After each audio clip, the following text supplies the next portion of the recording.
Duhet të pastrojmë njërë terenin, duhet të gjejmë njërë faktorët dhe shkaqet, dhe duhet të luftojmë tek shkaqet. Shkaqet kanë për të bërë që të rregullohet tiroidja që nuk punon e izoluar. Si mund të bëhet kjo? Do t'ju them disa hapa të thjeshtë. E para njëherë bëhet detoksifikimi i thellë dhe problemi i pastrimit të antiparazitëve, në përgjithësi njerëzit që kanë parazit që duhen të marrë edhe analiza për këtë.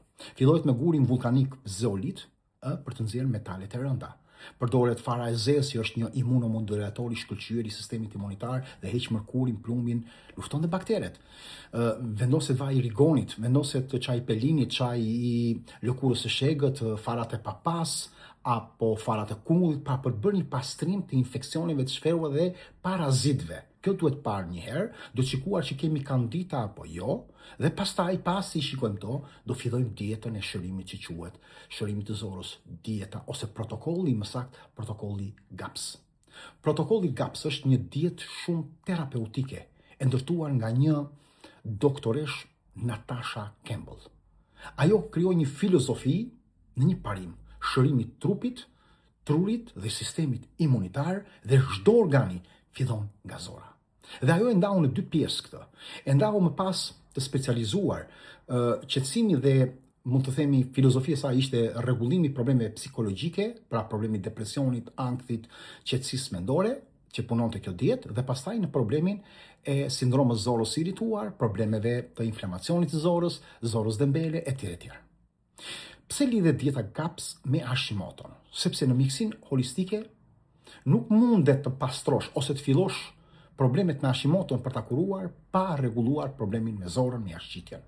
Sepse është prishur bariera fillimisht, kur mukoza e zorës është dëmtuar nga ushqimet që u keni ngrënë, nga stresi, antibiotikët, nga jeta, janë hapur mikrovima armure, është dëmtuar epiteli i zorëve. Kalimi i toksinave ka bërë që këto toksina të futen drejt për drejt në gjak, të krijojnë alarm sistemin imunitar, dhe sistemi imunitar i shikon si proteina pushtuese dhe krijon antitrupa.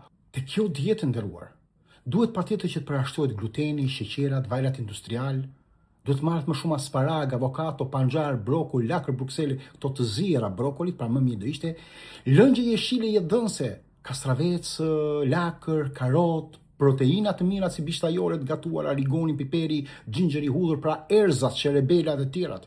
Përdorimi i ndyrnave të shëndetshme të kjo dietë. Pastaj futet te ky protokoll kërpurvat medicinale, si cordyceps apo reishi, chaga, kërpurva mikse, të cilat kanë parë që janë antiinflamatore dhe edukojnë gjithë sistemin tonë imunitar dhe bëjnë ndalimin dhe parandalimin e sulmit ndaj tiroides dhe rigjenerojnë problemet duke mbajtur gjallë, duke hequr gjallë atë problemin që mund të kemi me Hashimoton. Në ana tjetër duhen në fazë tjetër adaptogenët kryesor për qetësim, si ashwagandha, rhodiola, shizandra, shtesa si aloe vera, ushqimet me seleng, me zink, me magnez, terapia e stresit dhe ritmit cirkadian, dalja e diellit në mëngjes sa çohesh, 20-30 minutat e para, që të rregullosh kortizolin dhe melatoninën, ritmin cirkadian, frymarrja vagale, që quhet është nga frymarrjet më të mira, merret frym rreth 4 sekonda, mbahet 7 sekonda, nxirret për 8 sekonda. Kjo është nga gjërat më të mira. Një tjetër është protokolli Wells, e një doktoreshe amerikane që luftoi sklerozën multiple. Nga një karrocë me rrota, ajo u çua në këmbë dhe bën sot biçikletë dhe bën jetën e saj. Edhe ky protokoll është marrë nga naturopatët, duke kushtetuar që nga protokollet më të mira, të kombinuara me shumë element për ta modifikuar. Shtyre miq, mos harroni, Hashimoto, hipertiroidizmi kërkojnë protokolle të personalizuara, të kombinuara në bazë të peshës, moshës, aktivitetit, gjendjes shëndetësore, problemeve gjenetike, sëmundjeve të tjera. Prandaj para se të fillojë një protokoll, konsultoni me një specialist naturopat dhe kryesore gjeni shkakun dhe mos luftoni pasojat.